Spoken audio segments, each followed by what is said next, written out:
जय श्री कृष्णा। भगवत गीता का तीसरा अध्याय। अर्जुन ने पूछा, हे जनार्दन, यदि आपके तप से कर्म से बुद्धि श्रेष्ठ है तो केशव मुझे इस घोर कर्म में क्यों लगाते हो? मिले हुए वचनों से आप मेरी बुद्धि को भ्रम में डाल रहे हो। निश्चय करके मुझे बतलाइए जिससे मैं कल्याण को प्राप्त होऊं।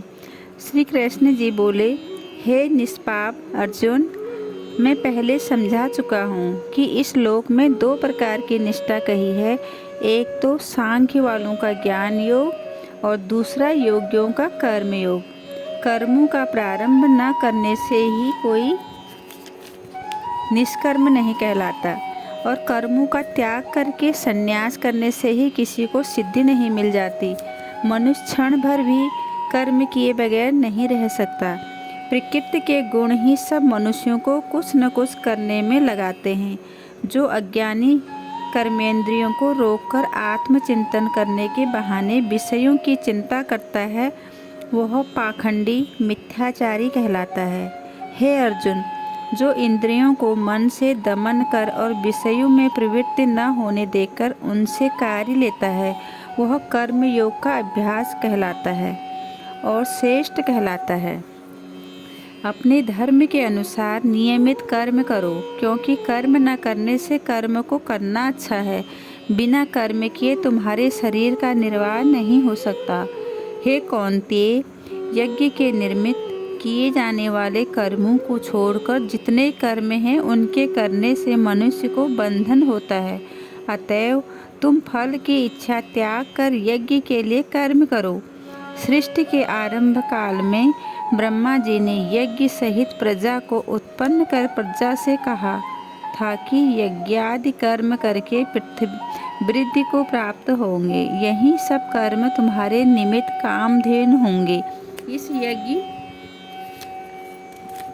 से तुम देवताओं को संतुष्ट करते रहो और देवता भी तुमको संतुष्ट करेंगे। इस प्रकार परस्पर बर्ताव करते हुए तुम और देवता कल्याण को प्राप्त होगे। यज्ञ आदि कर्मों से प्रसन्न होकर देवता तुमको इच्छित सुख की सामग्रियां देंगे, परंतु उनके दिए हुए दान को जो बिना उनका भोग लगाए ग्रहण करता है, वह चोर है। पंच महायज्ञ करके जो शेष बचा हुआ भोग ग्रहण करते हैं, वो सब पापों से मुक्त हो जाते हैं, और जो अपने निमित्त ही अन्न पकाते हैं, वे पापी पुरुष पाप को ही क्षण भर करते हैं। अन्न से ही प्राणियों की उत्पत्ति होती है। अन्न मेघ से उत्पन्न होता है। मेघ यज्ञ द्वारा जल बरसाता है और यज्ञ की उत्पत्ति कर्म से होती है।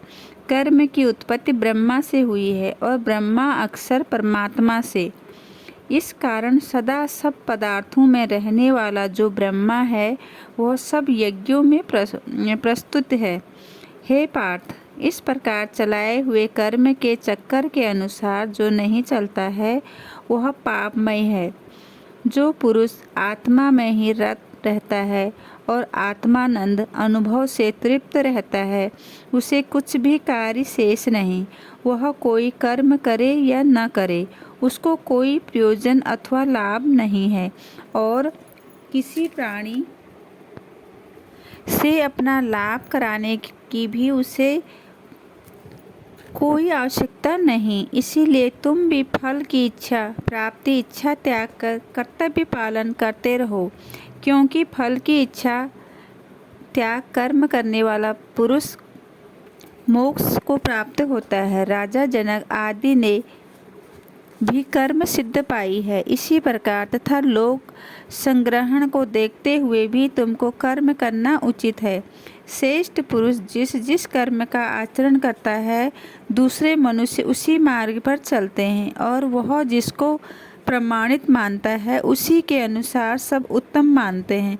हे पार्थ, मुझको तीनों लोक में कुछ भी कर्म शेष न रहा और न कोई प्राप्त वस्तु प्राप्त करनी है, फिर भी मैं कर्म करता ही रहता हूँ।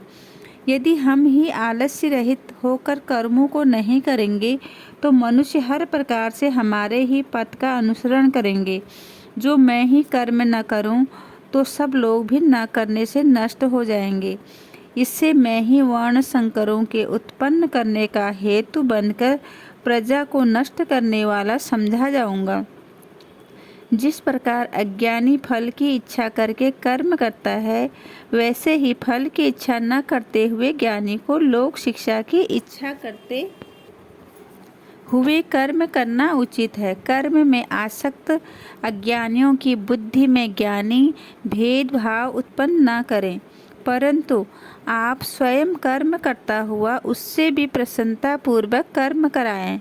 हे अर्जुन, सब कर्म प्रकृति के गुण से ही उत्पन्न होते हैं, परंतु जिनकी बुद्धि अहंकार से भ्रष्ट हैं, ऐसे मूर्ख लोग समझते हैं कि हम करता हैं, परंतु जो गुण और कर्म के विभाग को सच्चा तत्व जानता है, वह ज्ञानी पुरुष यह समझकर इसमें आसक्त नहीं होता कि गुणों का यह खेल आपस में ही हो रहा है।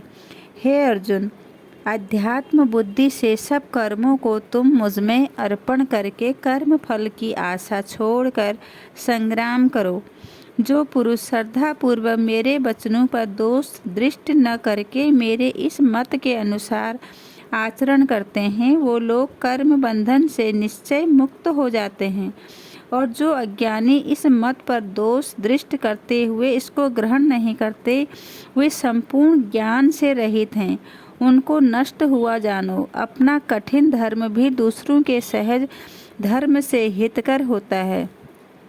स्वधर्म में मरना भी कल्याणकारक है, परंतु अन्य धर्म भयानक है। अर्जुन बोले, श्री कृष्ण, पुरुष को पाप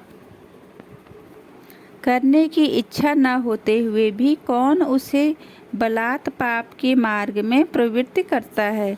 श्री कृष्ण बोले, हे अर्जुन, रजोगुण से उत्पन्न होने वाला काम और क्रोध मनुष्य को पाप मार्ग में ले जाता है। इसे करके उत्पन्न इच्छा कभी तृप्त नहीं होती। ये महापापी और घोर शत्रु हैं। जैसे धुआं से अग्नि, धूल से दर्पण और झिल्ली से गर्भ का बालक ढका रहता है, उसी प्रकार विषय की इच्छा से आत्मज्ञान ढका हुआ है। हे कुंती पुत्र, इस शत्रु काम को करके ज्ञानियों का ज्ञान आच्छादित हुआ। इंद्रियां, मन और बुद्धि इस काम के आश्रय स्थान है। इनके सहारे विशेष्य ज्ञान को आच्छादित करके जीव को मोहित कर देता है। अतएव तुम सर्वप्रथम इंद्रियों को वश में करके ज्ञान और विज्ञान को नष्ट करने वाले इस पापी काम को जीतो। कहते हैं कि इंद्रियां प्रबल हैं और इंद्रियों से भी प्रबल मन है। इस प्रकार जो बुद्धि से परे है, उस आत्मा को जानकर निश्चयात्मक बुद्धि द्वारा मन को निश्चल करके, हे महाबाहो, तुम उस दुर्धर शत्रु काम को जीत लो।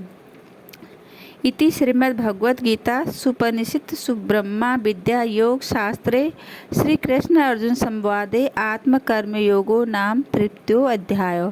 तीसरा अध्याय समाप्त हुआ। जय श्री कृष्ण।